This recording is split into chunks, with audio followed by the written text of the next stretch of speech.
Mike, turn your games down. Hi everybody, welcome to our mini episode of Games My Mom Found. I am Mike Albertin, and who's Joe with me tonight? Just a regular Joe, King Kuma. So we are here to talk about a game that I suggested, and I regret all my decision-making skills.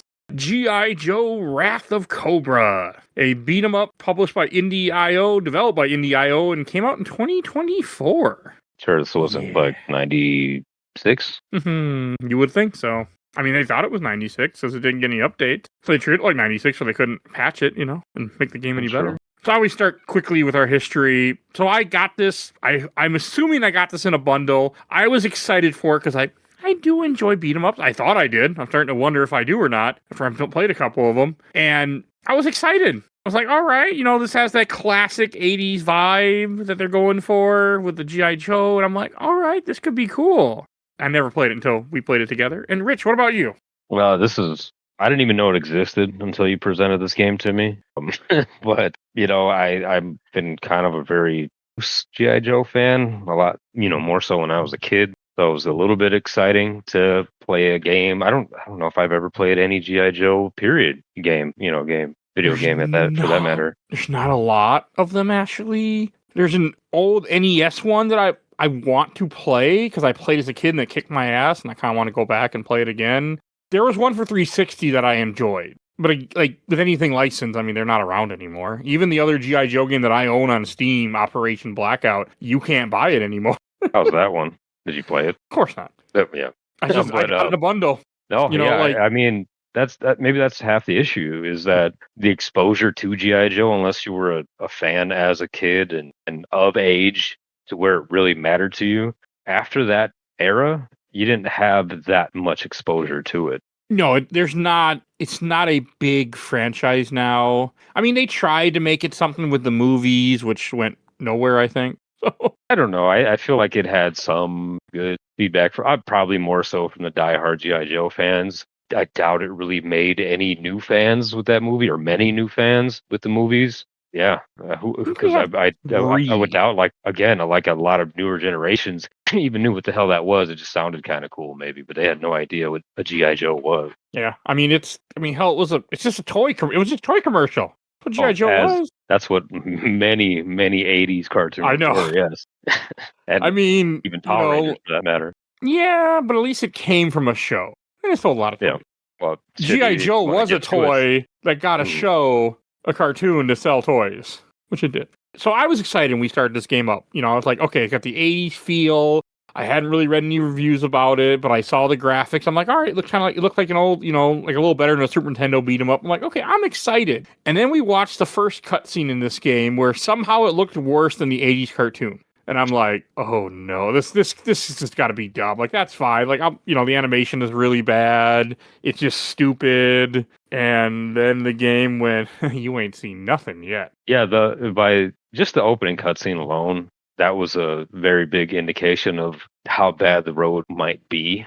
And we didn't even know how bad that was going to be. Like you said, the animation wasn't the greatest. It was kind of choppy. And this is just the cutscene alone. Choppy animation. And then the voice work was like muffled. It sounded like somebody recorded it in a closet. It wasn't the greatest quality. Yeah, I've done voice work. It's not hard. I don't have a nice setup. I mean, I have a decent setup for a podcaster. You don't need a whole lot to make it sound decent. I sound great, and I'm just a guy recording off a $150 microphone sitting in the basement. Yeah, you have better audio right now than that game did, that's for sure. I shouldn't. An official game release should have good audio. I'm an amateur podcaster. Well, oh no, I was like, okay, that doesn't mean anything. But then this game, I mean, it's a very basic beat 'em up, and it doesn't do anything to break up the levels, which I thought I would like, because I complained in Rita's Rewind how it was just, I didn't like the other stuff. I decided I got tired of the beat 'em up levels in this. Yeah, it just felt like the same level over and over for the 10 or so levels that were in the game, just with a little bit of a different backdrop. Oh, there were 12 levels, by the way. I figured it might have been more, but yeah. We couldn't even beat this game in one sitting. We got to level 10, and I was like, let's stop here. And then we had to wait another week and come back, or just because we were busy, and then come back and finish this game. Because I just was like, I'm done. I don't want to play anymore. It's a 2-hour beat 'em up, and I couldn't even sit down and finish it in one sitting. Yeah, that explains a lot about how the game is. I even tried to play this solo on my Steam Deck, and I'm like, all right, I'll play on my Steam Deck. Like, I can just, chill and mess with it, and it didn't want to work in the Steam Deck. I'm like, all right, fine. I got on my computer, I'll just play a little bit by myself, and I couldn't do it. I couldn't even get through the first level because the game, like, normally when you play a game multiplayer, you think, okay, because there's 2 or 3 people, the game's going to be harder. No, difficulty doesn't change when you have more than one person. It's the same difficulty. So it wasn't nice to me, single player. Like, I was dying, like, big time. And I'm like, what the fuck? And I'm playing this on easy. Well, I mean, realistically, the game feels like it was kind of, as we talked about as we played, it feels like it was kind of slapped together and needed polish. And then that's just another reason why. If they're slapping this thing together, you think they're going to sit here and try to balance difficulty based on players? But, it's not going to happen. No, they didn't do anything. This game didn't even get the planned DLC it was supposed to get. It was supposed to get more characters in DLC, and that got canceled from what I was able to tell online. Like, this game was just set out there, and then that was it. Which makes sense, because licensing is expensive. Well, I'm kind of curious as to what the motivation was to begin with this. Like, there's no other games coming out or movies or anything that really, like, tie this into or, like, hype up the G.I. Joe name. I mean, yeah, 2022, we get the G.I. Joe RPG. Who the hell even knows about that? A very select group of people. Yeah, it's not much. So it's like, why do you need to license a beat 'em up and shell this out? What was the whole point? Shredder's Revenge came out. That's, I think, what it was. I think when Shredder's Revenge came out, people were like, oh, beat 'em ups are going to sell like crazy. But I haven't played Shredder's Revenge, which I need to change. But, like, just because one beat 'em up did good doesn't mean you can just hand us trash and be like, well, here you go. Did you like my shiny trash? Doesn't do it. Like, this should be fun. It should be, ideally. But, I mean, what does it give us? You mash the X button. You have a block button. You have a shitty jump button. You feel kind of like skatey on the ground, a little bit like there's ice on the ground. It's not very fluid. The animations aren't that great. I mean, even Double Dragon Gaiden, which was great. Obviously, I wasn't the biggest fan of the animation or the art style. That was much better than what we got to see in here. It's just also like when you get hit, you can get bounced really well too. Oh yeah, like, which is annoying. The bounce mechanics of how they can juggle you and stuff, but you can't juggle them nearly as well, except for one boss, which we'll get to later. There's a difference. It should be the opposite. Typically in these type of games or fighting games, you can juggle your opponent quite well, but in the player character themselves, not so much. Total opposite here. Like, I'm watching there's not even a speedrun of this game, by the way. There's just there was no complete speedrun on YouTube. That's game right there. Normally I can find, especially come up, somebody speedran it and posted it online. Normally. Nobody did on YouTube. That just shows you just how little the reception was for this game. I really do think it was somebody that TMT game did really good. What 80s card to get a license for, and here we go. That's what this game feels like. I mean, Reader's Rewind feels the same kind of goal in mind, and they tried. They really tried. G.I. Joe, you could tell they didn't really try it too much. Rewind, they tried their ass off. I as you said, they're probably riding the back of Shredder's Revenge. It's just it's not only just the aesthetic. That's great. Obviously, you got to get the aesthetic right for this property that you're shelling, but at the same time, your gameplay has to be top notch, which Shredder's Revenge did all of. They got the animation right. The animation is top notch. The fighting mechanics are where they need to be. The aesthetic is there. Like, they got it all right. And this game doesn't really do that. Like, there's also another dumb thing is this game, like, the enemies will drop floppy disks, save icons, people. Yeah. And the game doesn't tell you what they are for. We played through majority of this game and I'm like, what are these even for? Because the score is not going up. I don't understand. It's to buy upgrades, but we beat this game and we didn't even have enough throughout the one character to even buy anything or buy any of the characters. Buy the 2 characters. Like, it's stupid. It makes me upset that I played Rita's Rewind before this because I would appreciate it so much more. Oh, yeah. You would have thought that was not the greatest game in the world, but you damn sure would have appreciated it a little more. Yeah, I was comparing it too much to Double Dragon Gaiden and other games that I'm like, oh my god, if we're playing this, I'm like, oh yeah, beat 'em ups can be garbage sometimes. Well, we're from the Super Nintendo era where half the beat 'em ups were shit anyway. Been so long since I really messed with a lot of them that I don't remember. But I expect more out of a game that comes out in 2024 than I do something that came out in the Super Nintendo. Oh, yeah. Like, even if this was on the Super Nintendo, it wouldn't have been great. Because back then, think about it. Like, we had Final Fight 3, we had Knights of the Round. Those games, just those two and more, were ahead of their time. Much better than this mechanically, their art style, just everything. Music. This just wasn't like, I mean, there was a little bit more fun for me than for you because I was a big G.I. Joe fan when I was a kid. Didn't watch the show, but I love the toys. And my mom bought me a lot of figures, which I still have somewhere in my parents' house. And like, so like we were playing this, I would recognize some of the characters. Like, oh, I know who that is. And that was kind of cool for me. And I recognize some of the enemies, but even the enemies got very repetitive in this game. Like, there's a lot of different G.I. Joe characters they could have pulled from for random grunts. I should know. I've seen enough of those damn figures. There were other, and they don't do that. Like, they could have just, make them the same thing, give them a fresh coat of paint, and I would have been fine. Nope. Yeah, I mean, when you're talking about recognizing characters, I didn't recognize much of shit. Like, I recognized a couple ninjas, Snake Eyes and the other dude, Storm Shadow. I knew it was Shadow something, even though he's white. And then you got Cobra Commander, the Baroness, the Silverhead dude, forget his name, Destro. So I recognized some of the characters. That's it. Not enough for me to like really, even when they show up, I'm like, okay, I guess I don't really know much about them, but I've seen them before. I kind of know who they are. They weren't. I mean, it was cool for me. Like, at first, I was like, okay, this game's going to get more fun. But also, there's no vehicle levels. There's no random, just something to break up the action. And I know I bitched on the Reader's Rewind episode. I was wrong.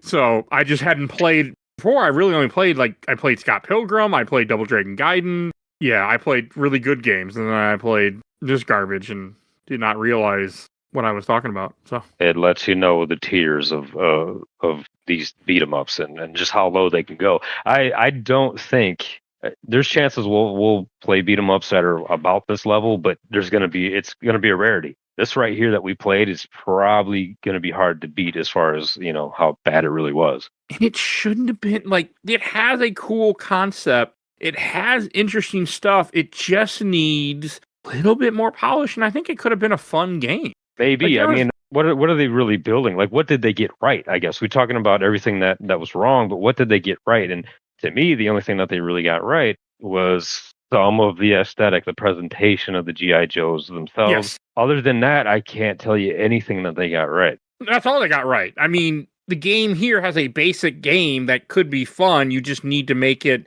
a little bit more balanced and also just add some more enemies. Like, I got tired of fighting the same Cobra soldier, especially when you're looking at G.I. Joe. Like, the amount of toys that there are, which are all from the show, which is all what this is based on, you should be able to make tons of different enemies. They can even act the same. I don't care. Just let them look different, and I would have been happy. Because there's an orange guy we fought that has a shield. I had that toy, and his shield got lost, and his mouth mandible broke off and disappeared, because that's what happened to my toys when you play with them. And that gave me some, okay, that made it cool to me. It's just do shit like that.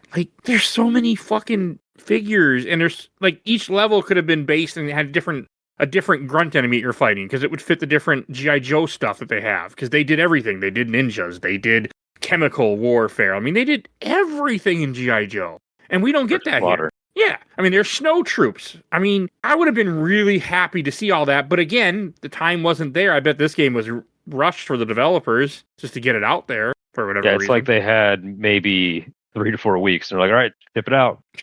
I mean, and this, like I said earlier, this game supposed to get DLC, and that didn't come, so I'm sure they were like, well, it didn't sell enough, we're done. I mean, it's going to get delisted soon. I sure. Assume it'd be delisted this year. Wouldn't doubt it. I mean, people that worked on this game, they probably look back at it as not their greatest achievement in the world. No, but I'm sure it was a quick thing. We just got to get something out there. We got the license for cheap, or maybe Hasbro, was like, hey, we're going to do something with G.I. Joe, even though they didn't. I wouldn't be surprised. Because Hasbro is good at making bad decisions lately. Really. What this game kind of reminds me of is, the little CD-ROMs you'd get in, cereal boxes. And they're a really cheap game that you can play for 30 minutes. Kind of what this reminds me of. That quality of a game. That's a low bar. That's how I feel. It's pretty equivalent. I feel. What I do then. I don't know. I mean, I honestly don't hate the game, right? But it doesn't give me a lot to love either. No, there's not a lot to it. There's guns you can pick up, which is something different for a beat 'em up, but the guns don't feel that great and they run out of ammo too fast. Well, yeah, like you said, like breaking up the monotony, that's the only thing they introduce in the game. The very only thing is just a few different weapon types, and they're all guns. One's like a ray gun, you got a couple others, but they have no melee type of weapons to use against enemies, which most beat 'em ups do tend to have something like that. No pickups really, other than the health, and then like some invincible thing, whatever the hell that thing was in the box. It just makes you mean the invincible thing that I would pick up? Yeah, that little like rectangular box you pick up. You got invincibility, and then you got the separate like health pickup. That's all I got. There wasn't much, and for some reason the health pickup looks like an ooze canister from TMNT.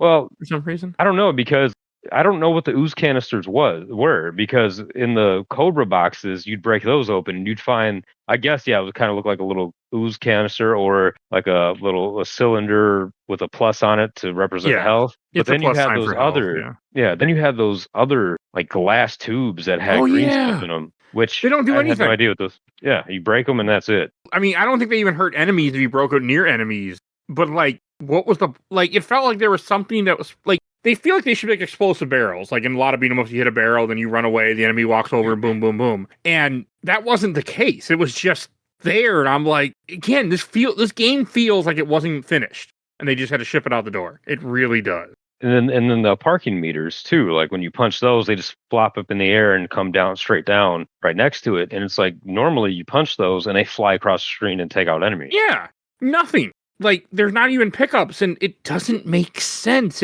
It feels like they had other plans and someone said, ship this now, is what it feels like. That is what it feels like. And I wonder if they were supposed to be the publisher too, or if someone else was supposed to publish it, and then they got stuck. They're like, well, we're stuck with it now. When I was Googling this and we started for this conversation, like I always pull up a wiki, there was no wiki entry that I could find by Googling this. That's funny. Yeah, there isn't one. It's a blank. It just shows a blank page. So yeah. And the last game that came out for G.I. Joe was 2020. Was Operation Blackout, which I have on Steam. And then other than that, it's all mobile games after G.I. Joe: The Rise of Cobra in 2009. Yeah, that's so sad for a franchise that to me is kind of cool. Obviously, I've never committed to it, never really got into the fandom or anything like that. But on the surface, it seems cool. It seems like it has potential. And this is the state that it's in. It's too bad. I mean, this game also had like 5 playable characters, and they do play differently. I don't really know their names. There was Duke, there was Snake Eyes, there was Scarlet. And Roadblock. Okay, so it's 4. And then you get to unlock 2. Shipwreck and I forget, Rip something. They're not characters I know as well. Ripcord, maybe? Yeah, it's Ripcord. I mean, like, why can't you play as villains too? That would have been cool. They play differently. Yeah. But like, well, the replayability is not there for this game. No, not at all. It wouldn't have mattered. So like when I had this idea, I'm like, oh yeah, we'll probably play through this game twice. I'm sure it'll be fun. And like after we beat a couple levels, I'm like, we are not playing this twice, Rich. I'm like, once we're done, because we played the Reader's Rewind 3 times. I did. Yeah, we did. But and this I could stomach once, and I was fucking done. Yeah, I remember playing the first probably level, and I was like, oh boy, I don't know if I can do a second run of this thing. And then you said it. Like we were a couple levels in, you're like, yeah, I don't know about doing this again. I was like, oh god, at least you're on the same page. It didn't take long. Because I thought it'd be more fun. I thought it would have like maybe some unlockables or something to be like, okay, cool, we'll go through a different character. But there's really not like arcade mode. You have to unlock. Story mode is just a couple cutscenes and that's it. Like, why isn't arcade mode just there? Well, I will say this too, because back in the day when we were talking about 90s, Super Nintendo or Sega, back in the day where beat 'em ups were in their heyday, not every beat 'em up really had unlockables, and the games were still phenomenal. They're still fun to play. Fair. All the final fights, I don't remember any of them having unlockables. Nights around, the only one I can think of off the top of my head was like Streets of Rage, and not the first one, but like the second and third, they had like unlockable stuff. Not many of them did in the day, and they were still amazing games. Problem is now, this game as an example, the mechanics are bad. And that's what kills this game. Yeah, just not. It's not as fun as it should be. Yep, they really made it into just mindless press X. You can maybe throw in Y in there too, just to kind of vary up your attacks. And then when I was playing as Scarlet, like I'm trying to punch things and I'm going through them, like because she moves forward so much when she's punching or whatever she's doing, and she's just like going through the enemies to where I have trouble dealing damage. I didn't have those issues when I played the other characters. No, so I played her. No, I tried her a little bit. I tried Snake Eyes. I tried, fuck, you just said his name, Roblox. But yeah, there's definitely a difference that shouldn't be there. Like, if you were dying quick as Scarlet, like Scarlet and Snake Eyes are both supposed to be like they can take, they can't take characters. And I was playing the Snake Eyes, and I was still dying less, and the stats are the same on the chart that it shows you. They weren't the same because you were dying fast as Scarlet in that last couple levels we did. Which was a stark contrast from when I was playing as like Roadblock or even Duke. Yeah, you weren't dying. I mean, I was dying more, but it made sense. I was playing as a more fast, weaker character, more glass cannon. Like, I mean, the one thing that makes characters unique is each of them have a different sort of. Snake Eyes summons a dog. Duke pulls out a big Gatling gun. Duke pulls that hit everyone on the screen. Roadblock pulls out a Gatling cannon, like he's Raven, and Scarlet kind of does what Duke does, except it stuns the enemies for a little bit instead. And every level ends with a boss, as we were kind of talking about earlier. Like one of the second boss is Zartan, who I never had his figure, but I kind of know who he is. The only reason I know who that is because when I was skimming through the G.I. Joe RPG book, I saw him. The first boss is Major Blood, who I have no fucking idea who that is, and I know my G.I. Joe stuff. Yeah, I was a little surprised. Never heard of that one. No, and I watched the cartoon. I remember liking the cartoon. I won't watch it again now because I'm smarter. I'm not a kid anymore. But, like, I remember being a fun cartoon, and I love the toys. Like, there were when we started playing, I was hoping to see some of the ninjas. Because, like, there's a red ninja, I don't remember his name, and there's a purple ninja. And I was like, oh, I hope they're in this game. Because they're some of my favorite characters as toys when I was a kid. Nope, they're not in this game. We get Baroness, which makes sense. Baroness is a well-known G.I. Joe character. We get Dr. Mindbender, who I don't know him, but I know he's known. And then we get Firefly. He's a known character. Not to me, but I know he's known. I mean, was this stuff in the book too, while you were flipping through the G.I. Joe book for our D&D campaign stuff? Man, I have no idea. Like some of the, because a lot of, like, I was really reading like the threats and that kind of stuff. I didn't, like, I skimmed past a lot of that stuff. I didn't really stay in there too much because I'll know soon. Because if to make enemies for you guys for the one shot, I'll have to look at what they offer. I should look through that book because I might just like seeing the enemies and the bosses and what stuff they have in there because I do like G.I. Joe. Like, this brought back some old memories. Like, as they changed up some of the enemies in the game, I got excited. I'm like, oh, I remember that toy. Like, there was something here, but they just failed. And it makes me sad. Yeah. Going through that core book, what I focused on more so was the rules. Like, any new rules I need to know. There are a little bit of changes, some new concepts that they brought in. So I was more focused on that stuff than any of the other stuff that we kind of already have in Rangers RPG. But new enemies that are G.I. Joe. Thing about that is, what do you think is going to happen? Most of them, like, if I use any of them, they'll get converted into like Ranger type of, not maybe Power Rangers, but like to fit the coinless world more so, But and then go ahead. For those that don't know, Rich runs a Power Rangers RPG. That's what we're talking about. There's a G.I. Joe book that fits into there. It's all the same system, Essence 20, so crosses over. It's a really fun RPG for any of those curious. It's probably a lot better than this game if you want some G.I. Joe love. So. Yeah. If you're a real G.I. Joe fan and you hear this, obviously we're shitting on kind of your IP, but there's got to be good stuff out there. Like the G.I. Joe RPG, that's probably more up your alley than this game ever will be. Then you fight the Crimson Twins, who I don't know who the hell they are. I mean, yeah, they were okay.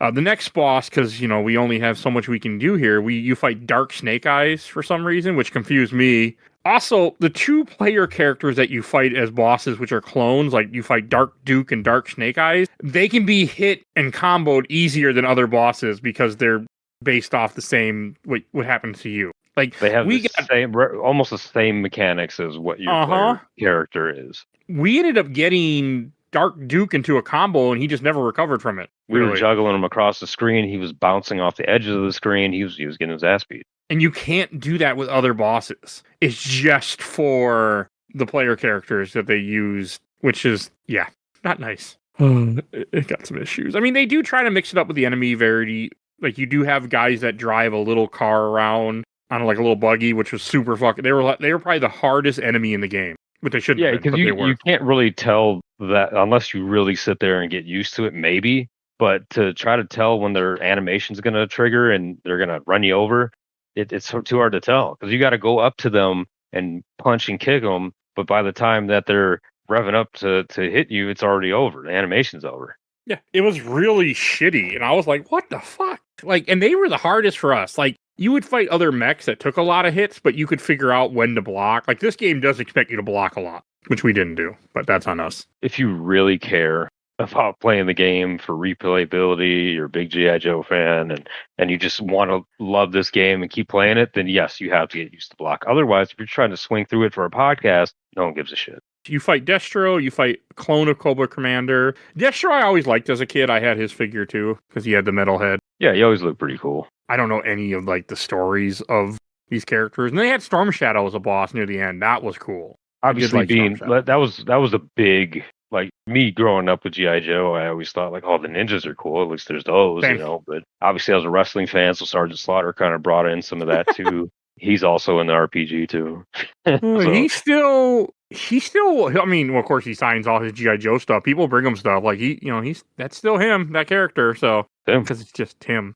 I've seen him at cons because he goes to the con. I never met him because I never cared to, but he always usually has a good line of people and from what I've seen, he's always really friendly too.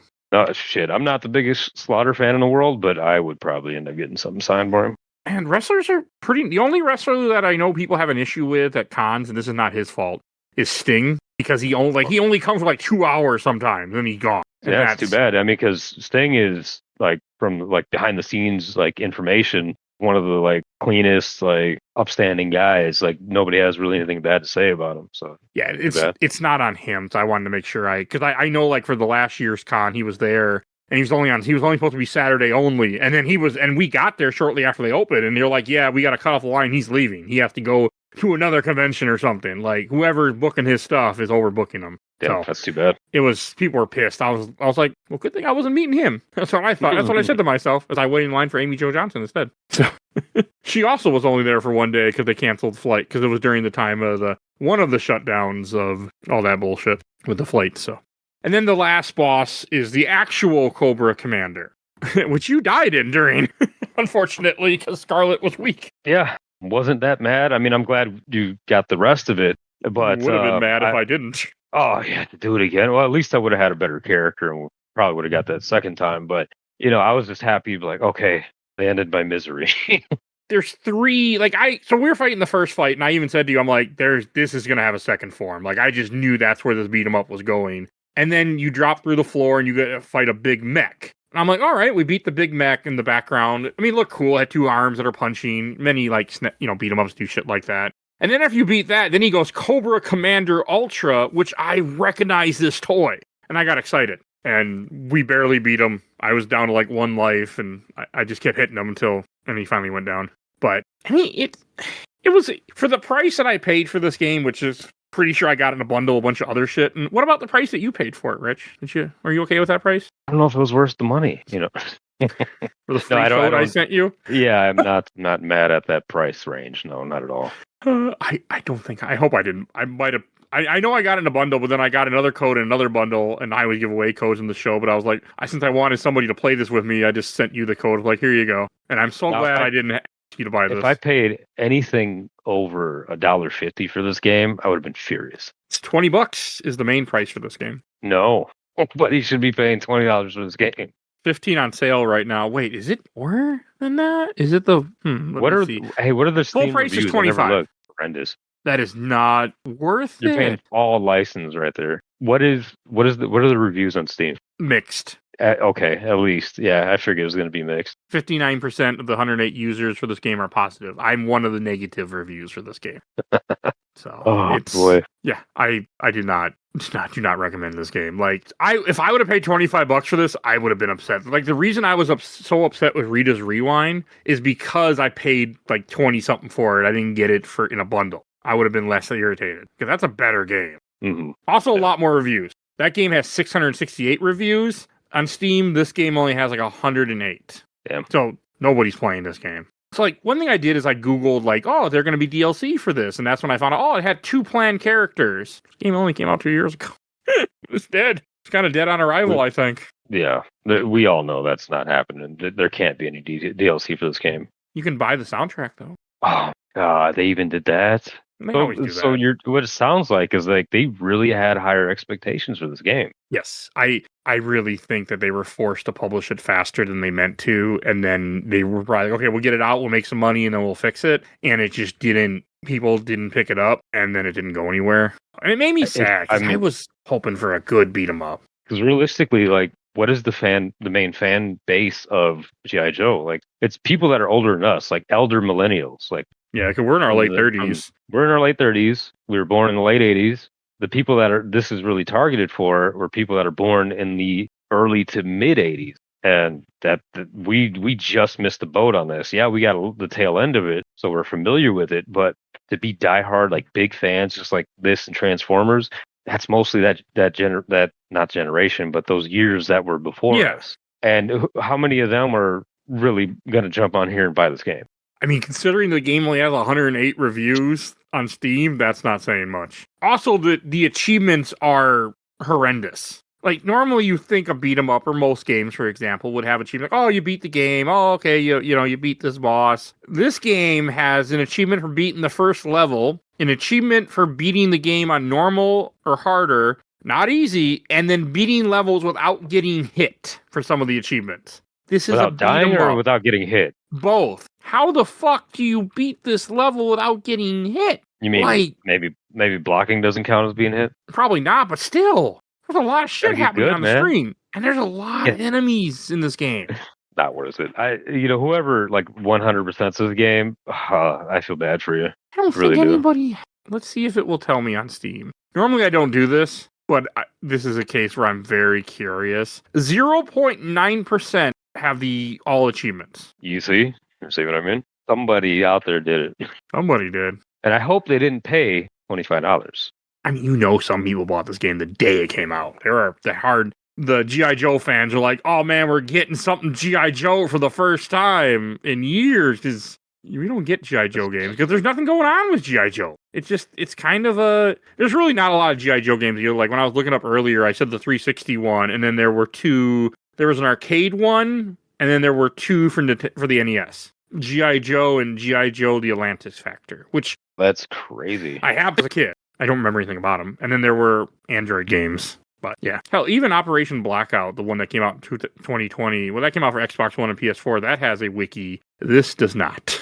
I don't even see that on Steam. That's not on here anymore? No, it's gone. It got delisted. Oh, wow. Games like this don't last because of licensing. Like, I really do assume this will be gone this year or next year. Like, I've gotten it I've gotten it twice in bundles. That's saying something, that they're trying to get rid of codes because the license is going to go away at some point. Or get that soundtrack for $5.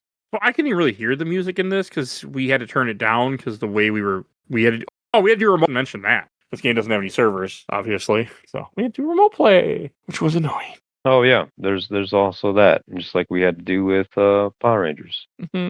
I'm guessing it's partly licensed. They're like, we don't know how long. I mean, when they sign these license deals, it ain't for long. Licensed games are the only games that I really buy fast sometimes. Like, if you see them on a deep sale, pick them up, because that's a good sign that they're leaving. Because a lot of times publishers will release them for like 90% off something before they're about to delist them, just to let people buy them because they don't care anymore. So you gotta watch out for that. Squeeze out as much money as you can before it's gone. I mean, hey, if you're gonna sell a game for me for like a couple bucks, I don't mind.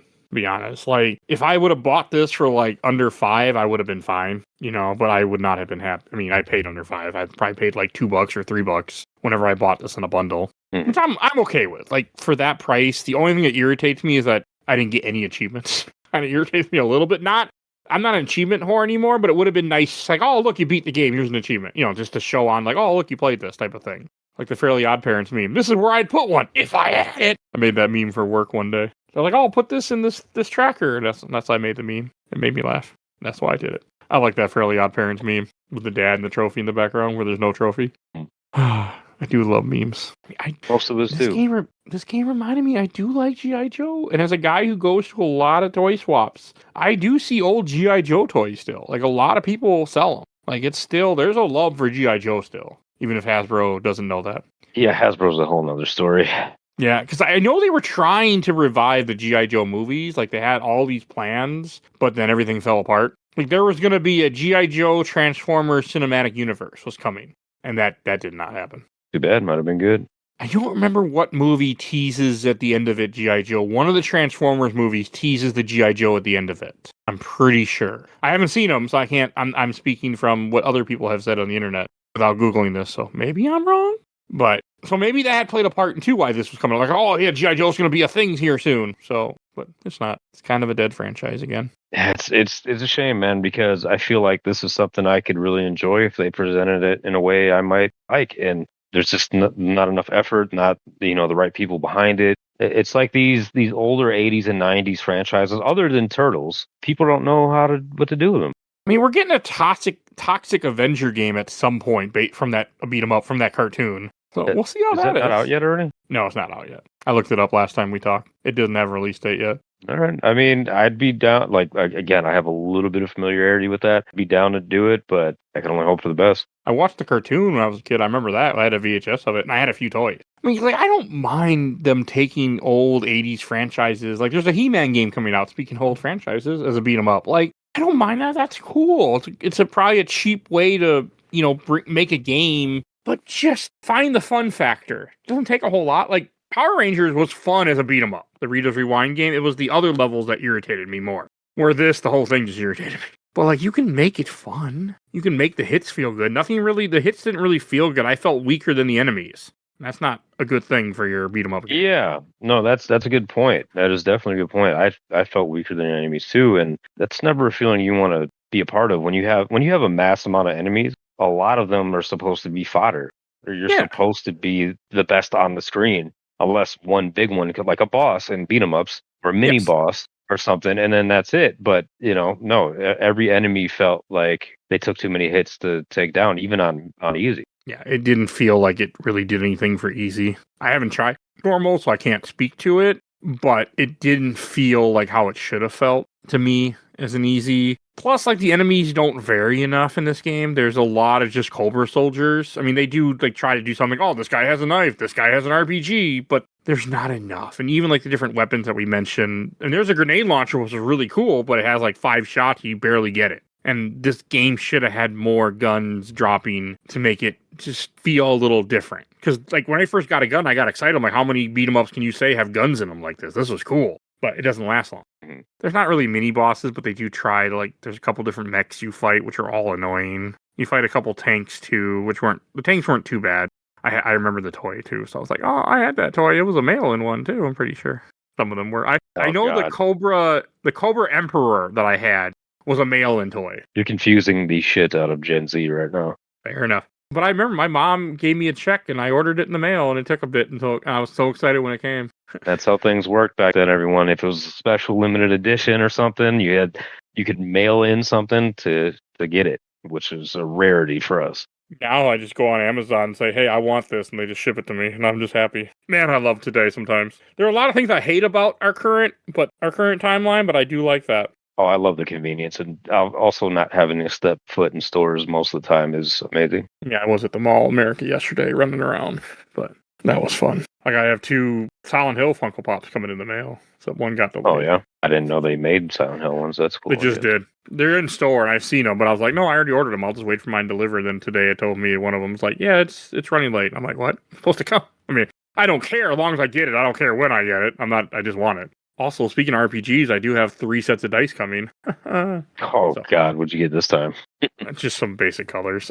There also are G.I. Joe dice too to go along with the Power Ranger set, and I kind of want to buy those. Like, I saw them; they look good. It's fucking tempting. Yeah, you are right though. Like, the only thing really happening with G.I. Joe is probably the RPG from Renegade Studios. For people that are curious, like, there's just not much there. But I don't want to. It's sad that for the dice. Yeah, I'll wait. It's just sad that most like the diehard G.I. Joe fans, like it's such a niche kind of market with the RPG that even if you are a diehard fan, who's to say that you're going to go play that, or you got the people to play that with you? It's kind of a rough spot to be in. It's a hard sell, I feel, for even the hardcore fans. Yeah, we got lucky that we had friends that all wanted to do it, and we have a nice group, and we've been doing it now for over a year. Well, I'll tell you this too, like if it wasn't for us having this epic campaign that's, like you said, been here for a year, and it's Power Rangers, I don't think and I didn't tie this G.I. Joe story or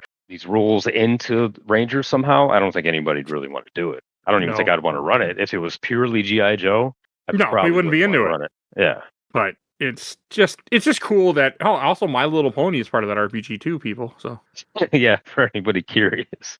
All the bronies out there. Power Rangers, G.I. Joe, and My Little Pony. Yep. So who knows? Maybe one day we'll see a Little Pony Pink Ranger in the game.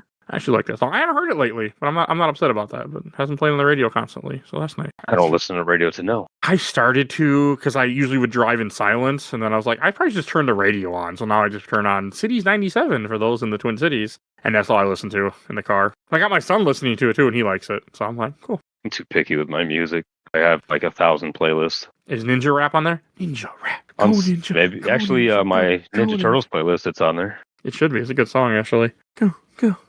I don't even remember the G.I. Joe song at all that there was. Yeah, I couldn't tell you off the top of my head. If I heard it, I'd know. But I. Well, yeah, because I'm pretty sure in the song it probably yells G.I. Joe. So G.I. Joe, a real American hero. Yeah, I'm still upset. I don't know what beat 'em up we're gonna do next. I do want to play Double Dragon Neon though at some point. That's got to be better than this, right? Yeah, I mean, I bought that when it came out. So, obviously, you might know by now, me being a pretty decently huge Double Dragon fan. Again, one of the first games I ever played, not just beat 'em ups, so first games I ever played back in Nintendo. Good my day. That sits with me. And when Neon came out, I was like, oh shit, man, they're coming out with another one, something updated now. Great. So on 360 I ended up getting it. It doesn't take itself seriously, and that betters the game, by the way, because mechanically it's okay, a little slow, a little clunky, but it's not bad. The non-serious like kind of atmosphere and the music's great. Like there's a lot of good things to it. It is definitely better than that. Okay. I do want to play more beat 'em up so I can then have a better estimate of how they are. You know what? Speaking of G.I. Joe, part of me wants to play the NES games now, just because they're not beat 'em ups. They're platformers. Oh, the G.I. Joe ones? Mm-hmm. You want to play them now? Yeah, I'd actually like to see them. Like that's something I might have to look up on YouTubers. I don't know if I'd ever actually play them, unless you were around and then you had access to them. I don't feel like I'd want to go out of my way to grab them, but that's something I'm not going to buy them when I play them. Oh, absolutely not. But still, that still work. Like I don't have any emulators set up anymore. Well, good news. It's not hard. You can also buy some at your local mall around Christmas time. Not doing that. Definitely don't do that. But I always laugh when I see them. I always take a picture and I smile. That's cool for people that don't have like PCs or access to that kind of technology or that knowledge. That's great for people like that. For me, we've been doing emulators since we were like fucking 13 years old, so not having it. I don't need it. But no, every so often I think about it because my son likes Mario games a lot and others, and there's always that part of me that wants to just get him a laptop and just fill it with ROMs and go, here you go, buddy. But I don't think he would care. Because he doesn't play Switch that much anymore. But that's always part of me wants to do that. Like, here you go, I have access to everything. He just likes his YouTube. He's 18, so he's a different generation than I am. All right, let's go to Shelf Stacker Box. I ran out of things to randomly keep saying. And Rich, why don't you lead us in? Oh, man, I think it's pretty obvious to everybody listening what I'm going to do with this. Yeah, man, you're good. You're good at this. Mm-hmm. Could have been a detective. So if I'd put it on the shelf, then it might accidentally, get knocked over into the box, near the shelf and just stay there forever until I throw it out. That's probably what would happen with this game. So not that impressed with it. I'm excited. I was excited to play it at first, just to kind of dip into some G.I. Joe stuff. Because again, I don't hate the franchise, but it didn't live up to anything. Yeah, I think even aesthetically, if people, fans of this, were to play it, just the bad, like even the drawings of the level, which we didn't cover too much, and everything else, they didn't do this game justice. They didn't do the franchise justice with this, and it's kind of a shit stain. on the fandom. They didn't do a great job, so definitely one of those. Yeah, it's really basic. Got to mention that. Yeah, really fucking basic. I'll go next. I'm gonna put this in the box also. It wasn't fun, and that upset me because I was really excited also for this. Like, I remember I got in a bundle. I was excited to pick it up. I was excited when I got a second copy and gave you one, so I was excited, and then I was let down big time. And it shouldn't be that way. It should be more of a fun game. G.I. Joe is a cool franchise for those out there. Even though my joke today was it wouldn't be a real American hero. If it takes place in 2026, it'd be a real American terrorist to fit our current government. So, that's what I was thinking today. I had to throw in my one political joke. We be the Cobra now. Well, we're Cobra. Oh, absolutely. That actually gives me some campaign ideas, like modern day political landscape being with the G.I. Joes involved. It'd be kind of very interesting to see. It's accurate. We're recording this on April 7th. We almost had nuclear war was threatened, so we are Cobra now. I wonder the guy in charge. One of the guys in charge of Cobra is an alcoholic from the G.I. Joe figures. Probably not, but you never know. So yeah, go in the box. I don't even want to say I'm glad we played it. I don't know if I am. I'm glad I beat it. Honestly, the only silver lining I'm taking from this is well, we got to do something for one, that's fun in itself. But for you, more so for you than me, for you to actually see what's out there when it comes to beat 'em ups. I was trying to tell you back then, Reader's Rewind wasn't that bad, but now you get to see why I said that, because there's games like this out there, and it just exposes you to just the different aspects of what you're going to see as we keep going through this category, this genre of gaming. I definitely want to play more because I need to play more. And you are right. Like if we were to go back and Reader's Rewind now would be higher in my ranking because this was trash. I was comparing it to Double Dragon Gaiden, which is a fucking amazing game. Yeah, you were setting the bar very high. Yeah, play that game. Don't play G.I. Joe. Play Double Dragon Gaiden. Buy Double Dragon Gaiden. It's worth it. It's a fucking good game. You won't be let down. I need to go back and play that because I got new characters, but I don't want to open that can of worms. You're going to get addicted. I did. Remember? I got everyone. I kept playing. It's like Splinter of Fate, where I'm like, I'm not going to play anymore. And exit out. Has that effect on me. All right. I know. I hope you enjoyed your first G.I. Joe episode ever on the podcast, where we bitched the whole time, but yeah, it was a bitch fest the whole time. I don't expect a whole lot more. Maybe the NES games, maybe, but that's a big maybe. I'm watching them right now, and I'm like, maybe. Both of them. We'll see. All right, and so we should go to plugs. If you enjoyed this episode, over 900 other episodes of this podcast, we do movies, TV shows, video games, comics, all sorts of content. If you want to support the show, we do have a Patreon. Little Dog vote in our Patreon polls. We have 1 to 2 polls a month. Currently, when you're hearing this, is early May? I don't know. May will be 2 again. So yeah, 2 polls. If you donate $10 or more, I will plug your podcast or YouTube. Every episode I make during that month, I make a shit ton. Like these lovely people, Phoebe Stanton, the Let's Play Princess, on YouTube and Twitch, and check out her podcast, Nerds Broadcast. And also make sure you check out Zach's podcast, absolutely the best podcast of work in progress, and where they talk about the MCU movies, and they're currently doing the Alien Predator franchise. And then there also is A Gamer Looks at 40, Bill Tucker's show, and his new podcast, Carrying My Cross. So definitely go check that out too. A very good religious show if you enjoy it. I listen to some of it because I like Bill, but definitely go check it out. And I want to give a shout out to my awesome intro and outro courtesy of Helena at Hell Has Fury. Follow her on TikTok and Instagram. And join our Discord. If you want to be on the show, you want to suggest things for the show, join the Discord. We're always happy to have new people join us, chat with us, suggest things I will someday get to, I promise. I have a huge ass list that I sometimes do stuff off of. So check that out. And please follow us on Facebook, Instagram, Threads, Blue Sky, YouTube, audio only, and rate and reviews wherever you get your podcast. I think that's everything I need to say. So we will see you guys all next time. Bye, everybody. Bye-bye.